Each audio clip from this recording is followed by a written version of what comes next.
My first Ooh, album, actually. nice. My first album. I've been working on it for a really long time. Um, as far as like writing, recording, everything, I do everything by myself, and it's been a lot, but it's been a lot of fun. It's been a lot of fun. I love you. And what is the name of the album?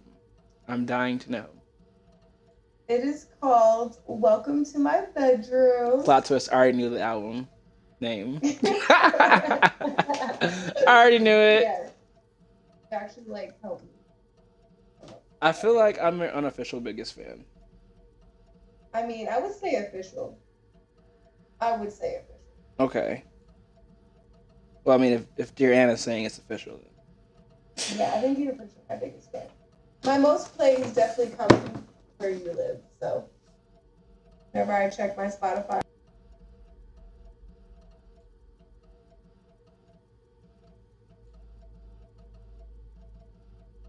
because I come to you a lot. Fair enough. Yeah.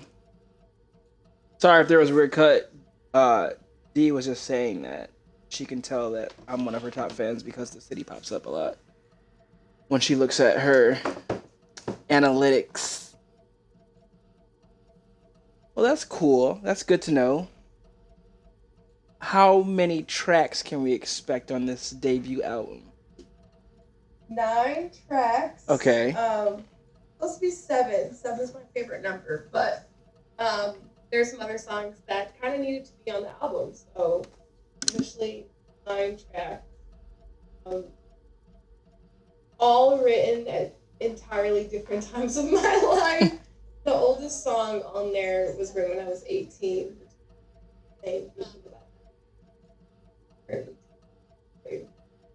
Um, and I would say the newest song on the album is Oh wow. 2022. Yeah, So you're really like tapping into some old memories, maybe, pretty and much. emotions. Really, I've Yeah, from what I it's could been. tell from what I've been listening to of your stuff, it's very personal. So, like, Mhm. what's it like getting back into the headspace where you were? It's honestly been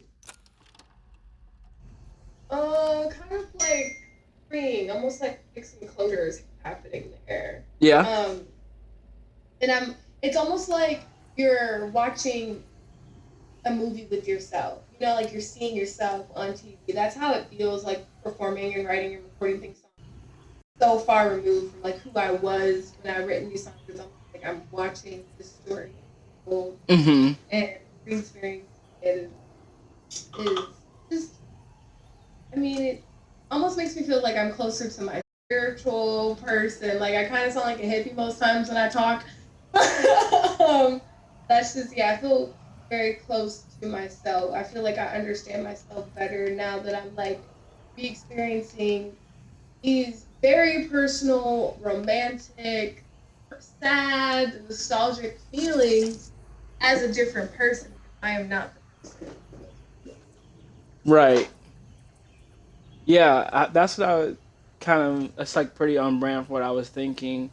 Do you feel like it allows you to kind of reflect in a different kind of way than like your average person who just kind of like looks back to the past, or look back to certain memories and can think on them? Is it different, like approaching it from a musical standpoint and channeling that energy and kind of hearing that? Is there something else like do you feel like there's some things that are kind of like woven into the song, if you will? Definitely. Definitely. I feel like with reflecting in this, like, deeper, it's almost like recording and well, recording these songs, making this album, like coming up with the concept and everything, like the music video, the pictures that I've taken of my bedroom, like everything was just like a conversation with myself. Mm-hmm. You know, like that's just how it's been, and it's just very. It's a lot. It's very. I can't think of the word for it, but Like it's intimate. Yeah, it's very Be advised, it's Yeah. very strike intimate. team is And on the a lot of ground in work the goes OC. into it. You know, it's Field not up. just your A Dark Ether average. specimen analyzer station has gone You dark. know, like, Can you check in on them? oh, remember Strike when? team, Or this is get to the like specimen it's almost analyzer and like investigate.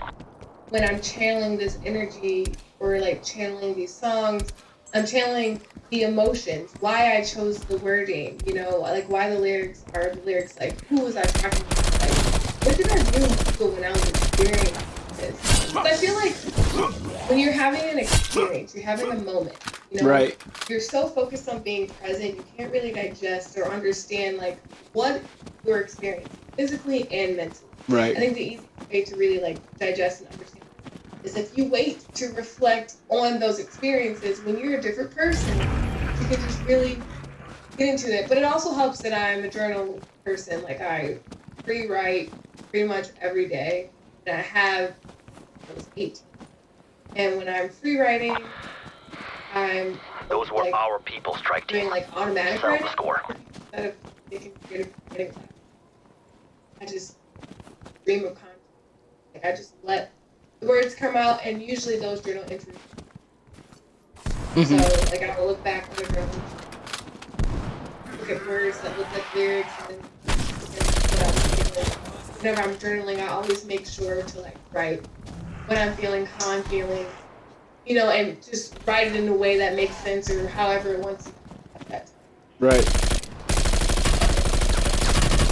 That makes sense. And so let's talk a little bit about like who you are, and I guess I should start with like you're in New York now, but you didn't always live there.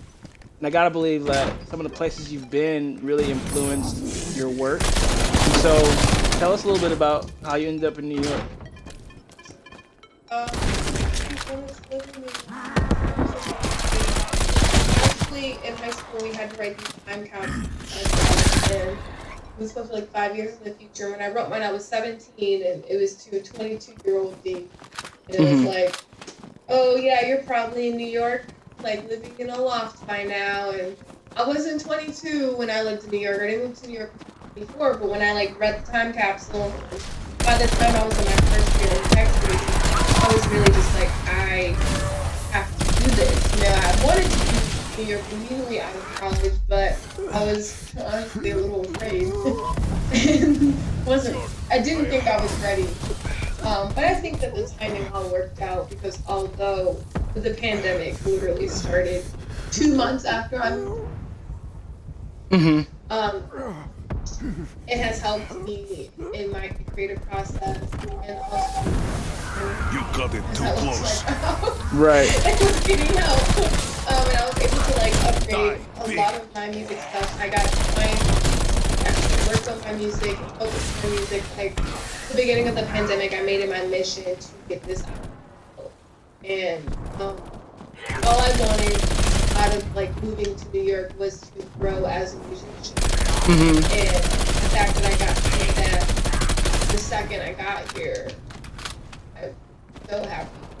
You know, it's like it's genuinely a dream. You know, Yeah. coming here and to just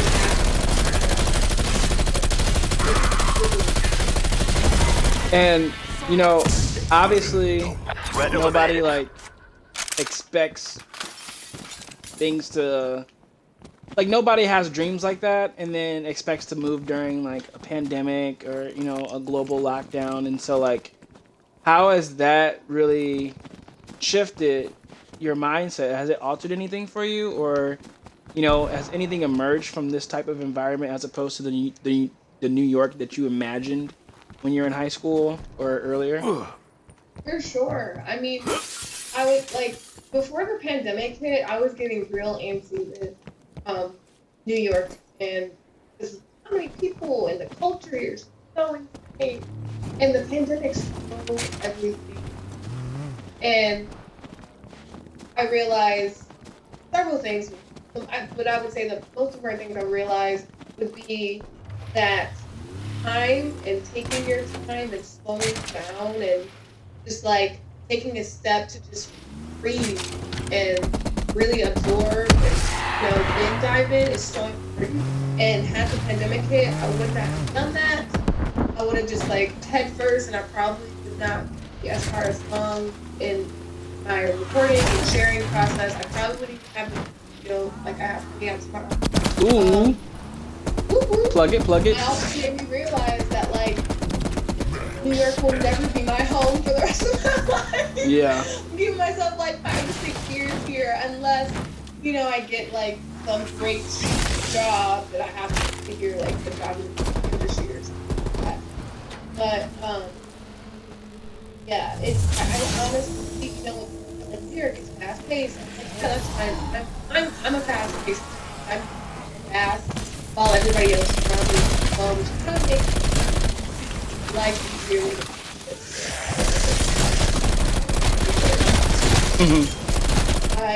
Your pain is fleeting. I think that. Right. Because it's not just like focusing on music for me. It's also like making sure I, as a person, as an artist, and deal with myself, checking with myself, checking my inner, like preparing myself for the music and the world around me right now.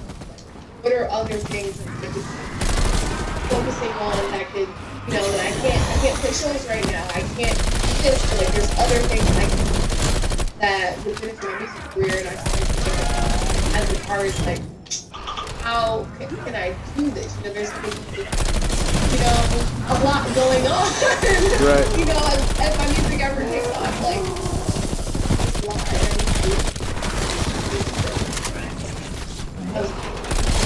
No, I mean, it's all about what you want to share, so I appreciate that. Definitely helps to add more color to what we'll be listening to soon here, yeah?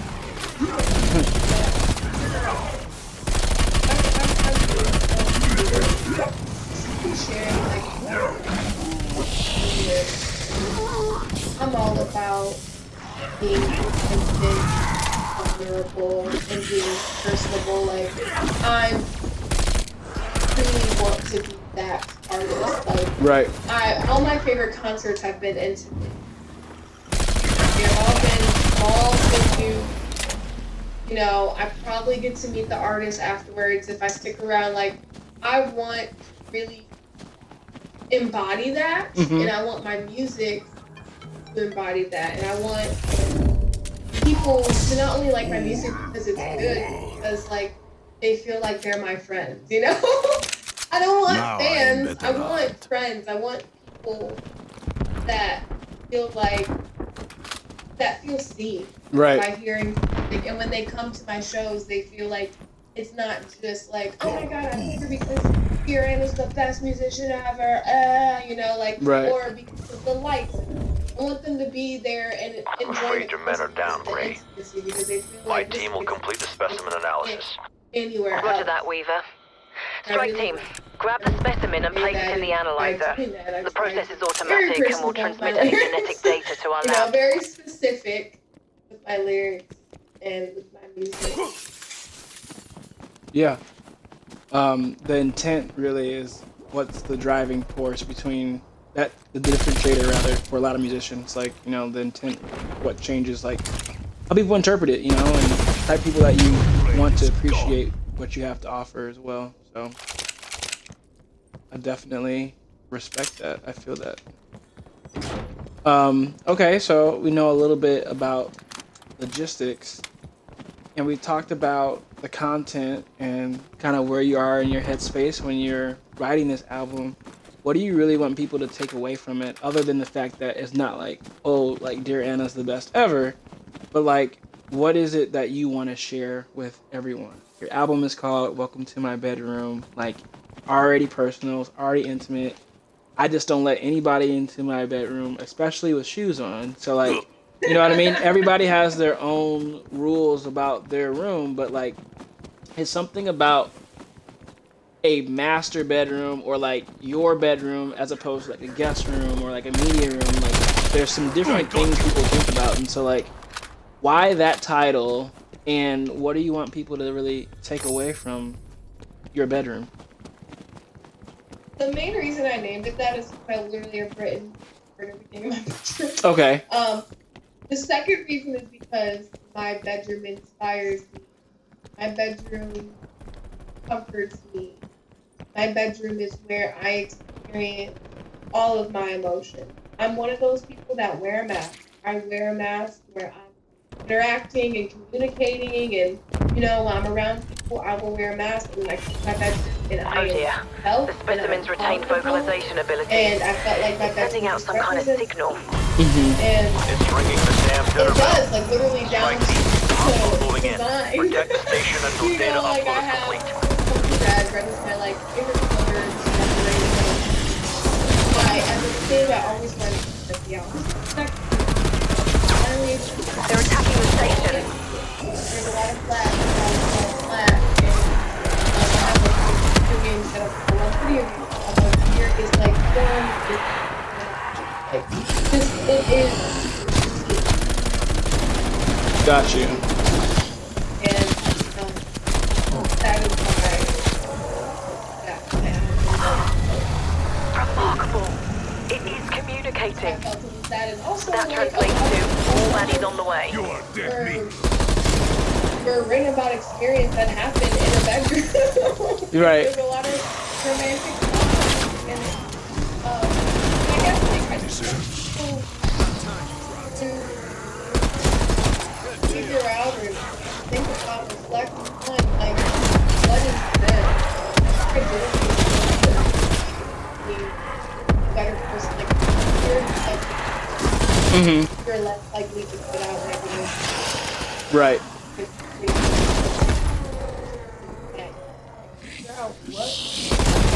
Hang in there. We've almost got it. Transfer just needs a little longer. Access to that, whatever that is. That's your car, it's your car, it's your box. That is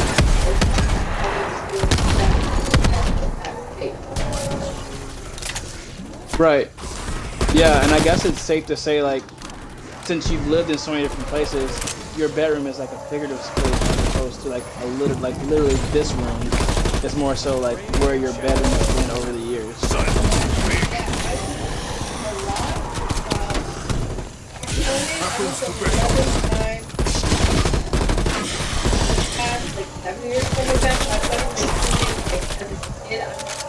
A lot. Like I've always had to like uproot my life. I'm used to doing that every 3 years.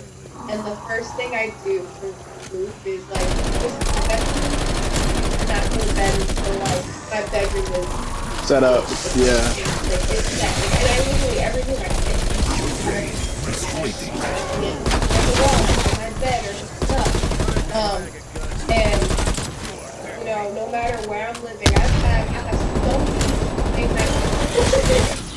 I have so many nightmare stories. I'm always living with upstairs people, so many things. It's like no matter what's happening outside my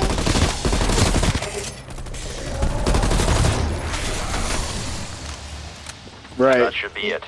Doctor? Although We're this third receiving now. bedroom is definitely the best Hopefully this will help us bedroom understand how their little brains Yeah. work. I've had. What makes your current bedroom like? Okay, not to cut you off, but I think that's a good little fun tidbit. What makes this bedroom so great? And tell us about one of the worst rooms that you've had to live in.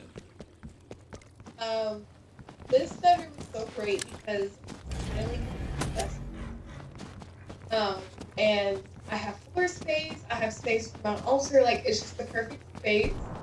I love this. I have a green wall, and I was really worried about it because I'm like, I have red and black everything. How is this gonna work? The green is so deep that it totally works with the red and black. I have this sick new TV that's like mounted. Like I don't know. I just everything in this room is like a total upgrade, and that's why I love it. I would say my worst bedroom was, I guess, it's a combination of two bedrooms. I would say there was a year of my life where we were misplaced in first day. Mm-hmm. So like the rooms I was staying in was either like a shared space or just like a random, couch somewhere. And so I would say that year in general was like the worst like space for me because I was either sharing my space or I was in a space where I couldn't like really make it mine. Yeah, so there was a year where I was staying in the house. And, like I had my own room, but like there was like a bunch of stuff in there, and we had a bunch of stuff in storage. So like that wasn't my room. And then after like 6 months, we moved out and got another place with one of my dad's good friends and his daughter. But I shared a room with his daughter, and it was like mostly just her stuff in the room, not any of my things. I didn't really feel like that was my room. And I also was like 15 sharing a bed, so that feels weird. Yeah. Like who wants to be sharing a bedroom at the age of 15? Right. But I would say those are even worse than my first New York. Everybody knows not having a New York space, but at least I had a space to myself. Right. Yeah, and that's definitely a game changer for sure. Well, that's cool. I think that really helps to understand what to expect. There's a lot that goes into putting an album out, but I think your album might end up being more straightforward than a lot of albums that I listen to because, I feel like I have a good understanding of where you were, what matters to you, and kind of your process for creating, writing, and expressing yourself. So that's cool.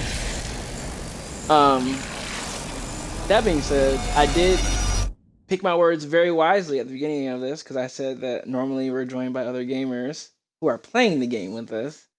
We happen to know that you have quite the collection. So first things first, definitely a gamer. What do you have on that mounted TV? What's hooked up to it right now? So I have a PlayStation 3, a PlayStation 4, and a Switch. And a PS2. Wow, I'm like looking at it right now, but then like my PS2 is like kind of blends in with the blackness of my other PlayStation.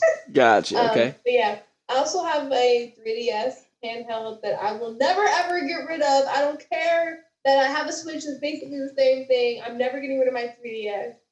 But yeah, those are my current systems right now. I'm really into like nostalgic gaming right now. So I've been revisiting a lot of like OG Field games. ops. We've identified Okay. a crystal power node in your Right vicinity. now, We need that crystal I'm playing destroyed. Resident Evil Find it and do your job. Beginning of the pandemic, I was playing a Head lot of for Resident target Evil 4 location. and 3. Sims 2, Guitar Hero. I also have ADHD, so I'm constantly playing like 3,000 games at once. Like I can never just be like, oh, like I'm always playing a bunch of games at once. Mhm. But yeah, right now my heavy rotation is Resident Evil, Guitar Hero. There's like my heavy rotation. Okay. Beginning of the pandemic, it was Resident Evil 3 and 4 and Sims 2 and Gran Turismo 3. I do not know why I was playing the fuck out of that game. But the other day I played Fortnite on my Switch. Okay. And I really like it, and I'm gonna play it again because I'm playing it with a friend. I don't like playing online. Yeah. But I'm like my friend just excited because I kind of fuck with Fortnite. Okay. Well, I kind of fuck with it. I feel like you definitely have. Everything's better with a group of friends for sure. Yeah. Like I definitely wouldn't be playing Call of Duty if I didn't have friends to play with, especially after not playing for so long. So, Yeah. very You cool. definitely lose like your skill level. And I was playing a lot of Call of Duty in college. Like I got so good, but now so bad. I was playing Black Ops a couple months ago. I was playing, Find the ones who did this. and I was like, I want them all Another dead. wretched beast I could nearby. never play zombies as long as I used to play zombies. Like I am not as good as I used to be. I lost all my skills. Mhm. Yeah, I surprisingly have gotten pretty good at Call of Duty. I mean, I'm streaming it right now, so. but but that I mean, that point aside, we're talking about Dear Anna right now, and let's go back to the console. So it sounds like you are a big PlayStation fan, and a Nintendo, I believe, is your self-coined name, or you own that. So, what does gaming really mean to you? You know, and not even talking about like girl gamers or anything like that. Like, I think those stories are unique, but just to you as an individual, like, why is gaming so important? Gaming is my everything in my life is a passion, which is very doing on top of having to work. Semtex out! Gaming is like feeling Semtex like on! and not doing make money. I'm not doing this to help my career. I'm not doing this because I have to. Like it's like escape. And it also has always been a part of my life. I started gaming when I was 2 probably like 5 is probably when I played my first video game, but when I was like 4, I would watch my parents play video games. I watched my brother play video games. My dad would put the demo on of like the game Tekken. Put the demo on where the game will play itself, but like nobody's controlling it. With us, and me and the would pretend that we were actually playing the game. Yep. Play the game. So I've kind of been like, it's just like a part of my life. Always been a part of my life. My dad is really big on video games. My brother's probably the biggest game. Yeah. My mom like video games before, and just that we would go over and play. She loved Person Resident Evil. Nice. That's not one that you normally see. My dad was actually into House of the Dead, which is why we oh really? played it. Yeah. And it was like almost like an involuntary interest, I would say. Largely because there was an arcade at the bowling alley that we went to, and it had that game, and we'd have porters, and so we go play it, and he watched us play, and he played. So, it's just interesting kind of things that you don't really expect from parents, especially in certain genres, for sure. Absolutely. That's like, I mean, I don't know if I was expecting anything different, but it's nice to hear like some of the stories behind gaming, because usually it's not just it looked cool and I want to pick it up, and I feel like that's especially true with older generations. Like, you're not really seeing a ton of advertisements for the Dreamcast. You know what I mean? Like, they're there. I'm not saying they don't exist, but it's like there's usually a story behind it. Yeah. So. Yeah, I feel like people got into games. I mean, games were essential back then, not as essential. As it wasn't as essential as it is now. Like because significant threat nearby. Only like it. So like that big games that were driven to the only way that people were exposed to. It's not really why they tried it or why they liked it. Right.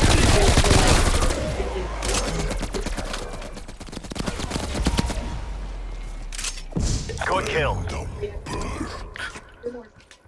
Yeah. The video game. I'm about to say, just like you, I have all of my original systems, I think, except for my Xbox 360 Elite, which I think Alyssa took back to get something else, something like that. But other than that, I have all the systems that I grew up having. Which is pretty cool. So, I want to say my first system was the I want to say my first system was a Dreamcast, but it very well have been my Game Boy Color. If not then right after the Dreamcast. And then got a Game Boy Advance, got Game Boy Advance SP, Xbox, original Xbox 360 Elite, Then I got an Xbox 360 Slim um, when I was in college, and I got an Xbox One when I moved to Texas. Xbox One S actually. Um, and I'm pretty sure. Oh, and I have a Switch. I have a Switch as well. I think that's all the systems that I've had. When I was growing up, we um we always did it strategically. So it was like my neighbor had a 64, my other neighbor had a PlayStation 2, and I had the Dreamcast. And so that's how we usually split it up with what we were doing and you know what we were playing. It didn't make sense for all of us to have the same system. So Christmas was always interesting when we all come back and like, it got it, we got it. So it's been a lot of. I actually spent most time playing my friend's 64 because the games are so much better. I love playing Mario even though I sucked at it. Just because I like the music. Ironic. Yeah. But my favorite thing was to go up the never-ending staircase. So I like how the piano, the notes never change. Um, the notes never changed, but it just felt like it was still moving forward. Very interesting.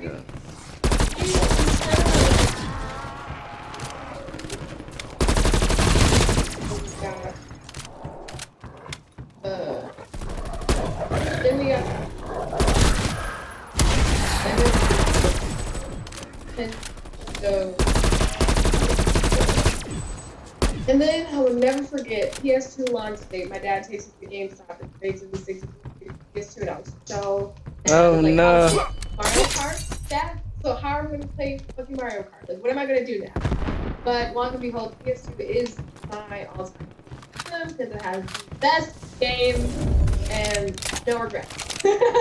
Yeah. And then we were working with that team for a long.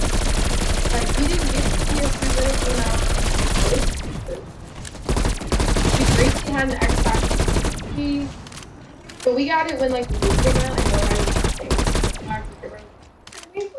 so we were like, all right, let's get a Wii. We did. There's was like, I have an Xbox. I'm like, what do you need? I'm like, but I have a Wii now.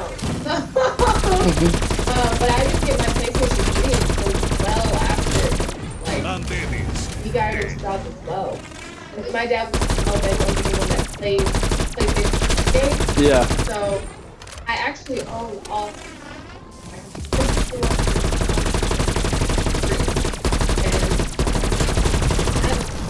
I have OG Crash Bandicoot. Ooh. Yeah, I have OG. That is a frustrating game. And I'm pretty sure my Resident Evil 3 is for the PlayStation. I played that one. Okay. Or I could play it on the 2. Oh yeah, I've been playing on the 2 because there's a saved memory on the 3 that my brother played. Okay, but yeah, and then I got the 4 a couple years. Double points. I got the 4. I mean, you definitely got me beat in systems, I believe. What? I said, yeah, you definitely got me beat in systems for sure. Yeah. Quite the collection. And I had an original DS and I had a 3DS, but I have the 3DS XL Galaxy. The Galaxy. Nice. Yeah, that's and it's purple. Very cool.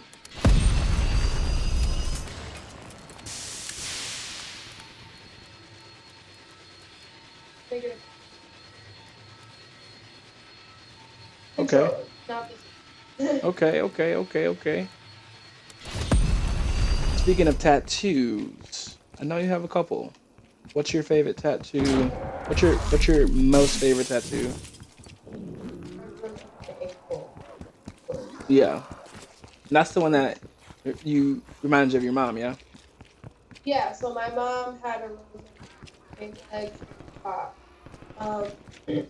She actually, so my dad's sister, husband at the that tattoo. Mm-hmm. And my mom was so called in love with my dad, so she got the initial DA. When they split, luckily my brother has the same exact initials. She's like, they're my son's initials, and one day I have my daughter's initials. Wait, it's already there. Yeah. So she's never gotten around to adding my initials, so I kind of got like that tattoo. Mm-hmm. Do it for her, to like that for her, and it's in the traditional style. It's my like traditional hat. I've my guy, I've been playing.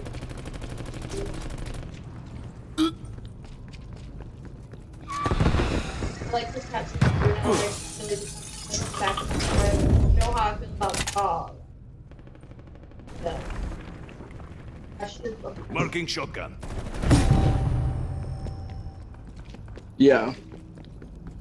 I'm about to say, I feel like all of your tattoos probably hold equal like value in your heart.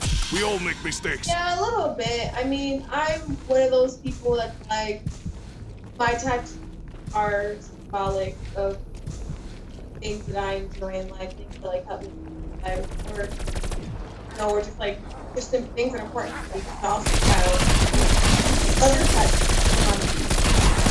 My first tattoo I got I got a purple ribbon just in the life. Anyways, the other is that was anytime would always be fun. Same thing. So and then I have Coldplay added. And Yeah, I did.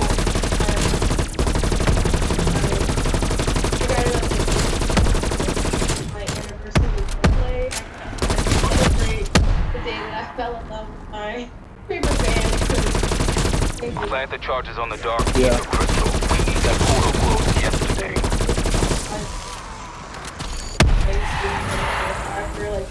I love for I'm reading strong dimensional fluctuations in your area. oh serious. Mm-hmm. I love to say that I like that I get to say that I grew up with Saw movies. Like somebody like my dad could say like, oh, I grew up with Jason. I grew up with Nightmare on Elm Street. But Right. I love that I get to Yeah, that is. I never really thought about it like that, honestly. Yeah. But perfect segue. Movies. So I mean, obviously we know you love horror movies. You actually have a channel where you explore movies, books, basically all things horror. Can you tell us a little bit about? Can you tell us a little bit about like your passion for horror, and then maybe a little bit about your channel, which needs no introduction. Better than you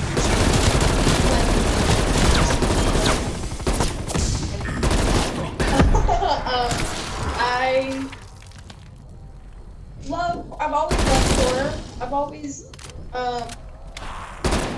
just been way too much into it ever since I was a kid. That kind of starts with my family as well. My grandma had Final Destination on tape, and she had so many horror movies. And I just grew up watching this with my family. And when I got in high school and I started working myself, I started to out and I was like, okay, I like horror movies.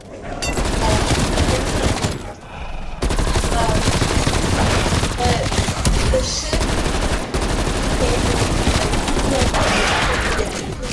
all of myself in the whole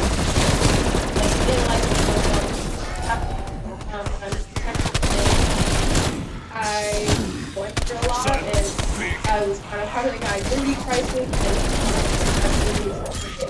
that was something watching horror movies and now I'm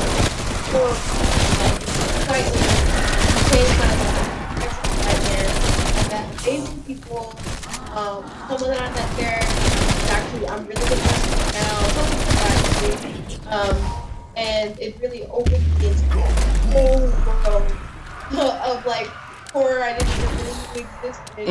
And that was further place I watched about black horror movies, black horror actors, so I'm sure you should watch it. I watched that in the heat of my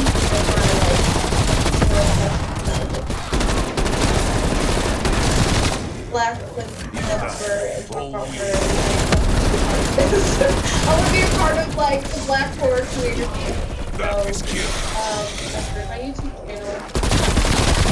Like it, I learned to get it out, like to express myself and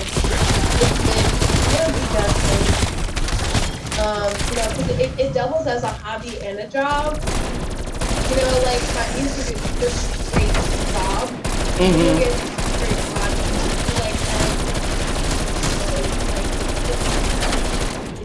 I love that. Like, I love that. Pressure myself. Just get career. Also, like, it doesn't have to be a career. You know, like. Right. I don't know. I love everything. I love how successful I've gotten more like love from the work as a Black work it's like music. It's literally so hard to get into like listen or share or even like sit down and say like what we're doing now. Like it's so hard to get. Yeah. The horror welcome.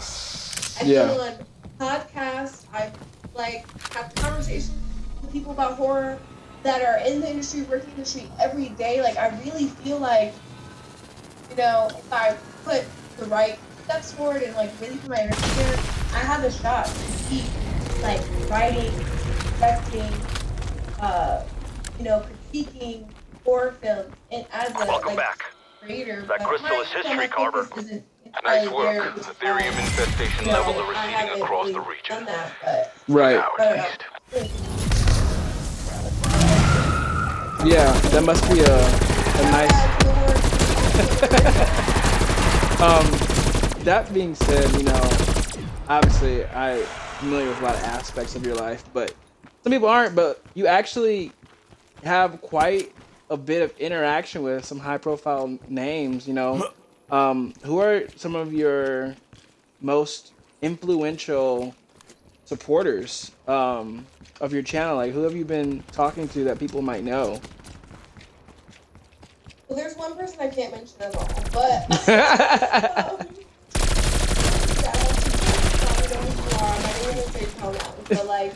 she hit him with the Drake. You know who you are.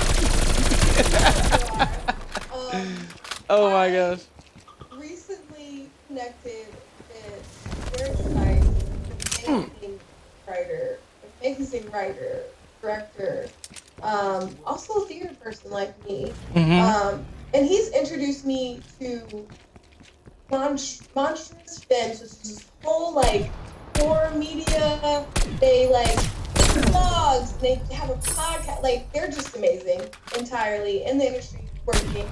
And the best part about that is like we're all the same age, so like you know they're not like it's not intimidating talking to them because like we're all the same age. I for the life of me I cannot pronounce the woman's name because I've never met her, but Tana Avri Du, I believe that's her name. Okay. She recently followed me on Twitter. Because she followed me on Twitter, I try to keep my Twitter like a little bit more like nice and not scratchy because sometimes I can on Twitter. But she is a horror scholar and she currently teaches a class at the University of California, LA, where I'm pretty sure like Get Out is like the center of it. She was credited as a producer on Horror and More, so that's what introduced me to her, and I love her so much. Yeah. She's so cool. Yeah, and she's actually a part of a future horror anthology film that I'm pretty sure Shudder's releasing.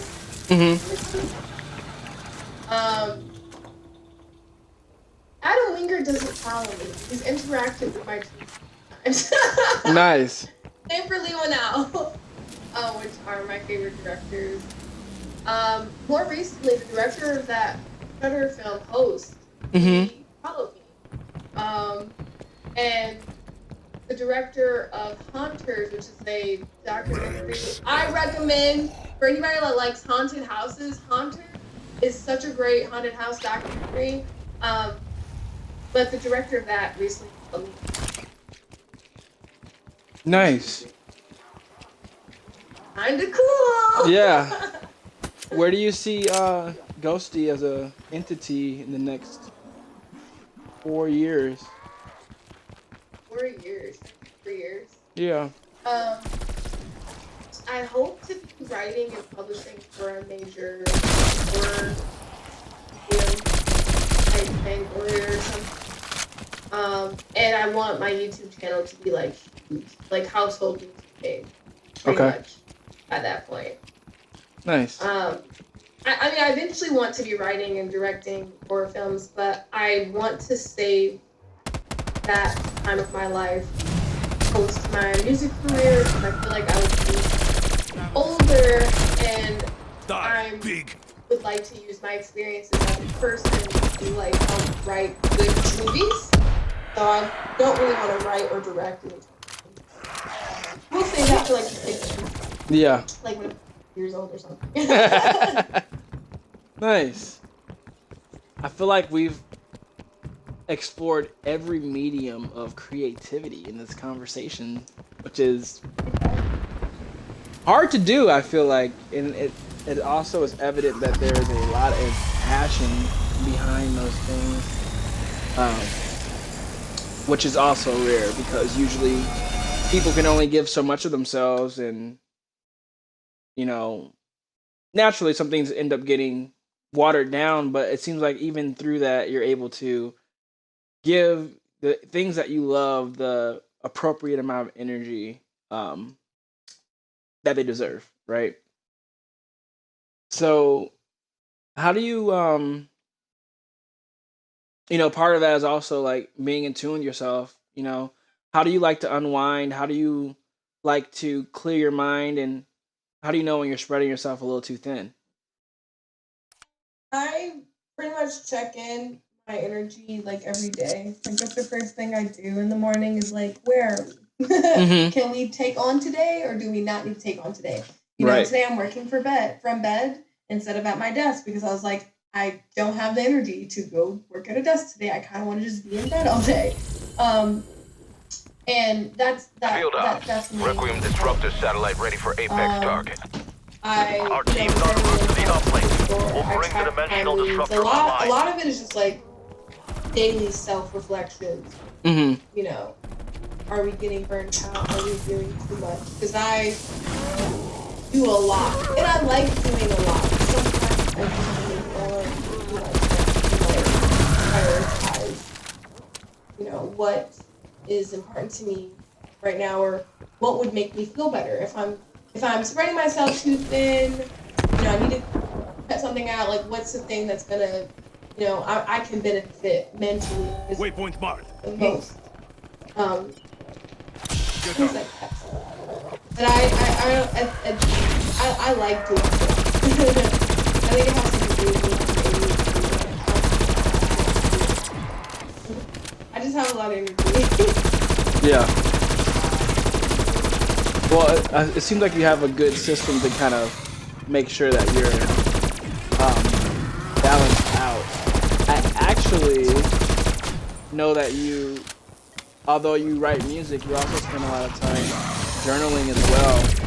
How many journals have you filled out, like from cover to cover? How many journals have you completed since you've been writing, really?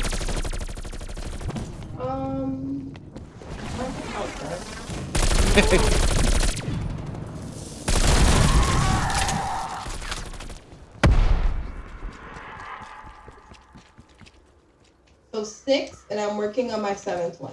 Okay. I started keeping track because I've always just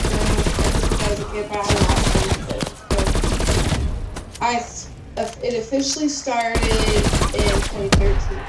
My band teacher gifted me a journal for my birthday. And I don't think she knew that it would be so important to me when she did that, but I've mentioned to her.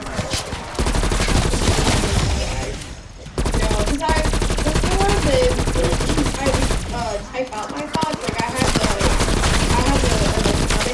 I call it, Mm-hmm. from when I was in my first year in high school. I would just like come home and just type. I wouldn't even date it. It's literally all just Wow. one big paragraph. I never Wow. separate anything. I would just like every night I would go and just type. And um, Points. I stopped doing that because I didn't have a laptop anymore. So I didn't do that, and I didn't really journal, journal throughout high school until 12th grade when she gave me that journal. And that's when I was like, I want to keep a journal, and Those were our people once this striking weekend done, I gotta fucking buy a new sounds one. like And work. that's kind of how that started. I'll always prioritize buying a journal. There's times where I didn't have money, I didn't have a job, but I would still find a way. But there was one time I was in college where I didn't have a job, but I like got some money, and I was like, okay, I'm gonna buy 3 journals now because I don't know when I'll have enough. Yeah.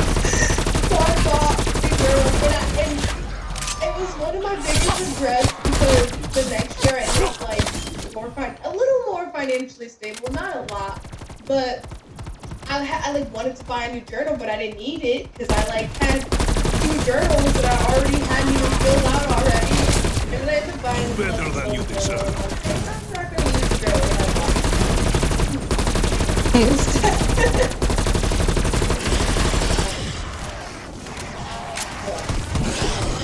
And I have 3 right now that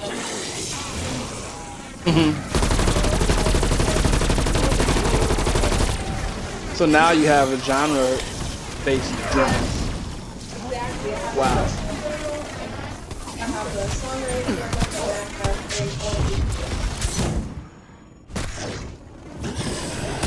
That's And I awesome. have a Bible verse. Is it funny because of the content within the journal?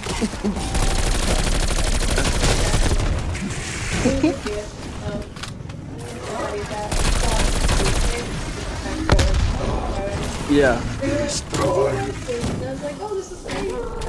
Somebody used Christ words, love it.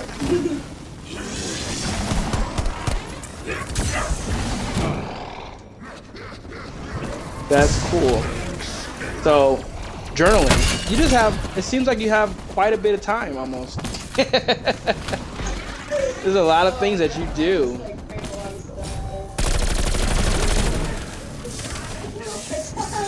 Yeah.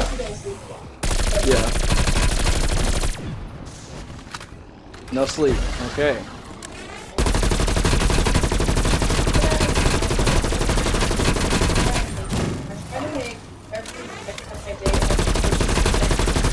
Yeah. Even if like I'm just sitting down and unwinding, like that isn't this is necessary to be it's necessary for me to send to Twitter. Right. You know, I try to make everything There is no time to rest. like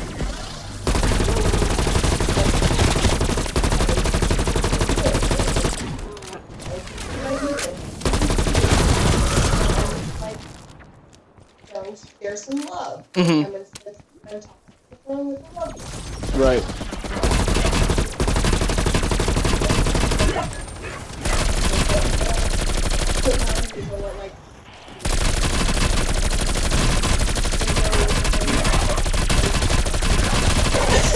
You know, scheduled look at leave time, you know. Right. How important it is to you to like be on time, be timely. Yeah. You like structure?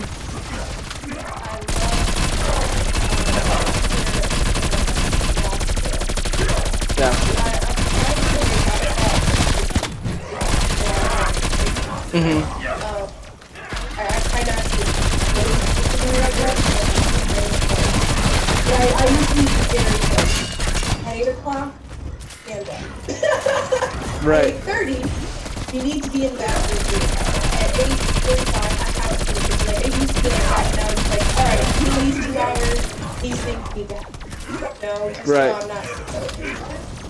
But I like to have structure on a daily basis because it's really hard to create structure. Fight is not over. And I didn't have it growing up, so I craved structure. And when I was like, I'm gonna create structure in a broad sense. It's like, you know, go to college, get a job, you know, that whole structural sense. But Yeah. no way. It's just impossible. So I was like, well, I'm just going to start being very structural about my days to feel the need to have to compensate for my college. Yeah, I can imagine. So I am going to share a fun fact about you that most people probably don't know, and then I'm positive this won't bother you me sharing Feel it. better? And you can share one that you feel comfortable with sharing. So, unbeknownst to most, dear Anna is actually an avid fan of certain structures we call roller coasters.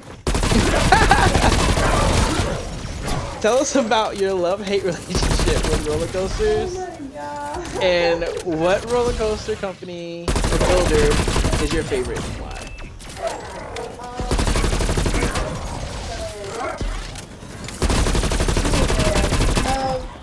I don't know about y'all, but I get really attached to things that are my comfort things. You know, everybody has a comfort zone. You know, I get really attached to things.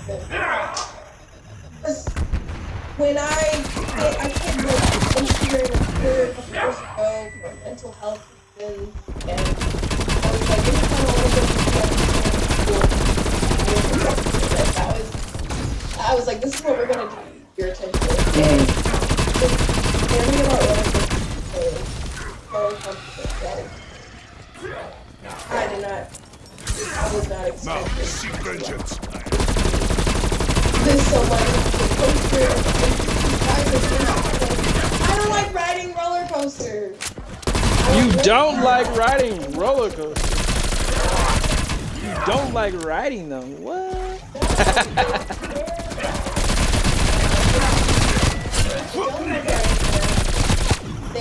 It's mostly because I have an arachnophobia. Mm-hmm.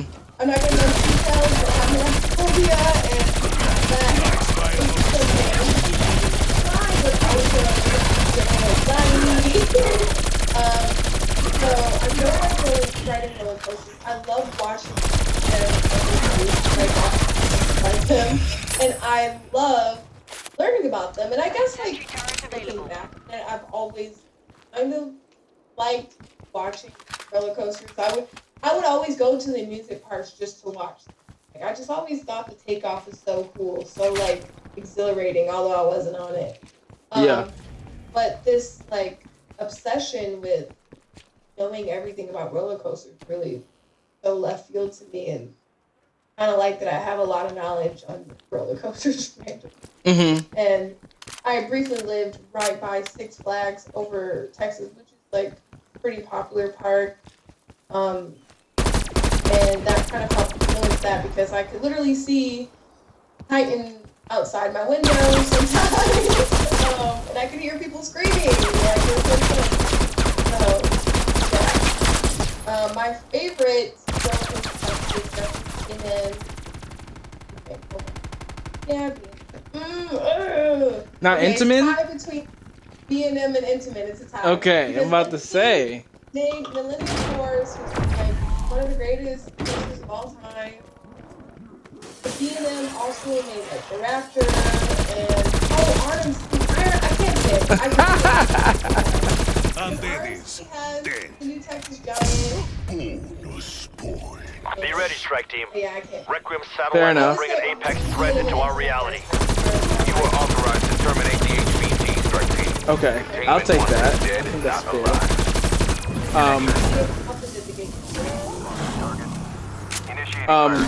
What is one of your favorite roller coaster memories?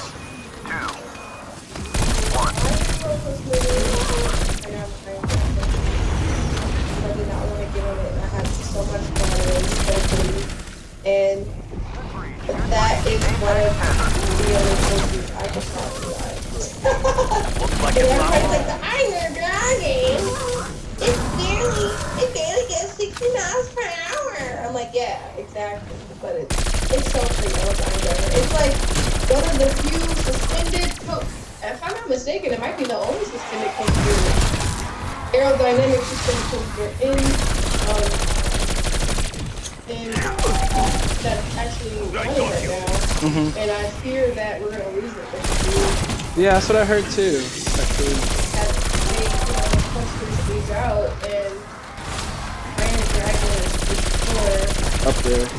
kind of the older ones that see the point. Yeah. I feel like they their most recent coaster is Top Out, which is Right. the top one, so they did the meat space now. So they're gonna have to.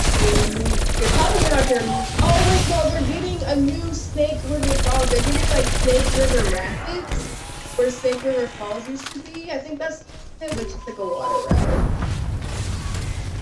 I Gotcha. didn't look at the one, but I saw it was supposed to be. I see it's an insider space. Gotcha. Yeah, I used to that was like Iron Dragon was one of my first roller coasters that I got on that was like not for kids. Because I did not know how to ride roller coasters properly, and so like I remember like being on the Iron Dragon and feeling like, oh no, I'm gonna lose my hat in the water, and like I felt like my shoes were gonna fall off, and like, but it was so, like you said, it was so pretty, and it's like one of my fondest memories because it was like one of the few roller coasters that I can get on when I didn't feel comfortable riding roller Target coasters. reacquired, south of your position. Exactly. It hurt my tummy. The worst part of the Iron Dragon is that first drop, but it's over so fast. So when you're on the water, yeah, I want to get on this again. The last time I went to see the play, the first thing I did was the gatekeeper, and I only did the corkscrew because I was like, I can't do the corkscrew. And after the corkscrew, I was like, I can't get on. So I did not get on the Iron Dragon. Yeah. I am a roller coaster connoisseur now. I never say that word right, actually. Connoisseur. I love the rollers, and I love the coasters.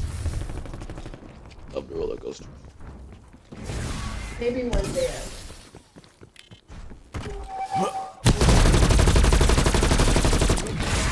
You got too close.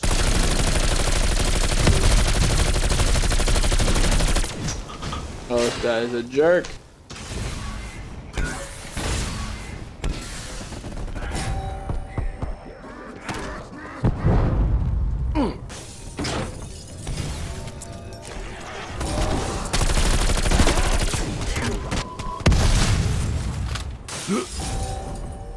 Wow, my teammates having a tough go at it today.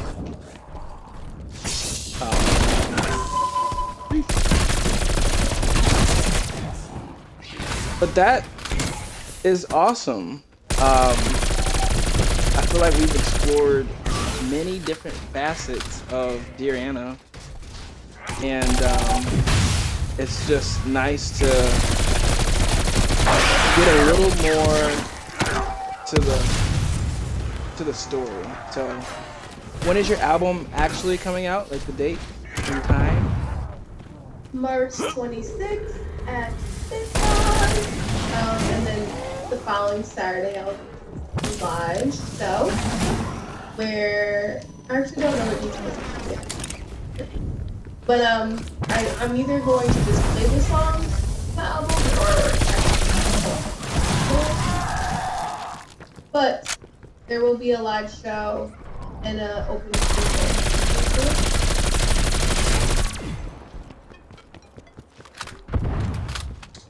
Very cool. We'll be sure to hype it up when the album is out, but make sure you mark your calendar. And you're gonna be on which platform? All streaming platforms. Okay, and is it all the same date for all the platforms, or? All over. And as far as that's good. Nice. I feel like a listening party sounds great.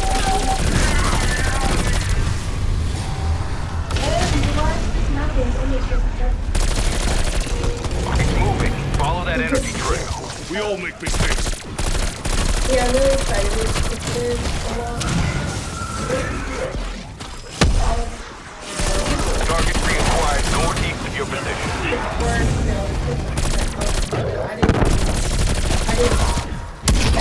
Yeah.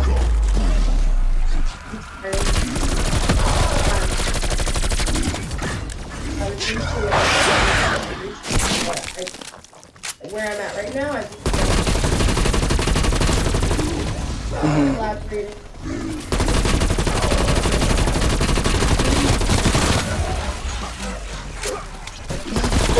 Yeah.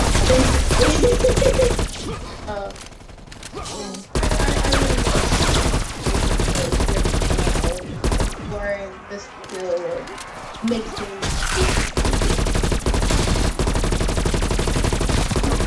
That's cool. Can't really beat that. Yeah, can't beat it. But you know what you can beat? Being out of bullets. Oh my goodness. The worst. Yeah, I'm getting you playing Resident Evil vibes right now. I was literally just about to say, like, look at me playing Resident Evil. I never have any bullets, especially in Resident Evil 3. Oh. Like, it is so hard. Like, I'm not even playing the remake because my 4 is not gonna run it. Like, my 4 is right? So I just playing the OG one. I feel like the remake is probably a lot easier.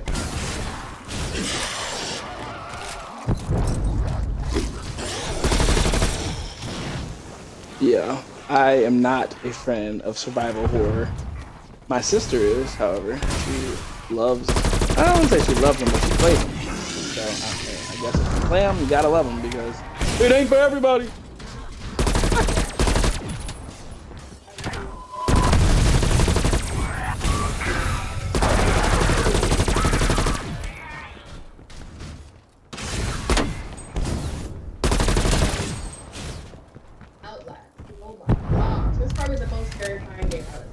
Yeah. Well, you played Dead Space. Yeah.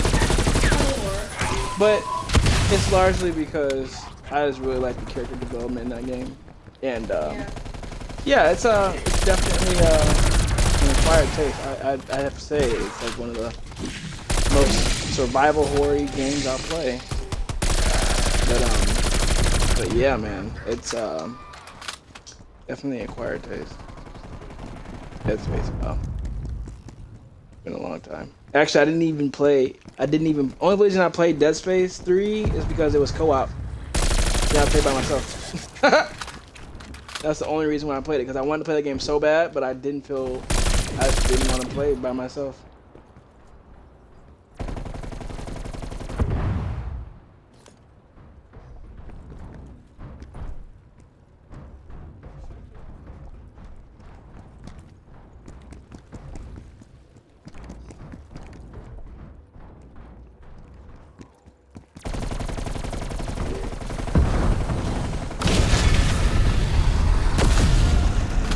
Apex threat eliminated, Carver. Good kill. Nice execution, strike team. Grab the residual Ethereum. You've earned it. Yes, I'm playing Outbreak. I sure am. And we had a tough go at it just then. Main mission. But yeah. Well, thank you for letting me pepper you with some questions there. I guess before I wrap up the stream here, if there's anything else you want to say to the people, now's the time. I'm just gonna plug everything. So follow me on Twitter, CHOF. I despise so-called specials. I'm actually covering the descent on my channel next week. So if you like the descent, I'm covering it. What an interesting movie. Music, Dear Anna, that is one N on all streaming sites, including SoundCloud and Bandcamp. Bandcamp, you can buy my music. Buy it. If you buy it, you support a great artist. I'm on Instagram at Dear Anna Music 27, Twitter at Dear Anna Music Fight is not over. Those are all my social media. Music videos for my favorite out tomorrow on my YouTube channel. The first release from the new album. I kind of midnight. I should probably upload. And yeah, album comes out on the 26th. So if you want a taste of the vibe of Welcome to My Bedroom, watch my music video, which was completely, entirely filmed. So You can't beat that. Thanks so much for having me. If I had like sound effects on a cue card right now, like I would do like on a soundboard, I would be like applause, claps, cheers, jeers, woo, woo, snaps and claps. That's what I would do. Absolutely. But all right. I don't know if they're gonna let me exfil, but I'm gonna. Yep, they did not. Okay, so I'm gonna wrap up the stream here, but we'll see what happens in real life. But thank you to dear Anna for the time, and yeah, let us know what you think in the comments if you're watching this later. If it's after March 26th, definitely go check out the album. You might hear somebody on there that you're familiar with if you follow my channel. And yeah, hope you guys have a good one, and we'll see you next time. This is me signing off.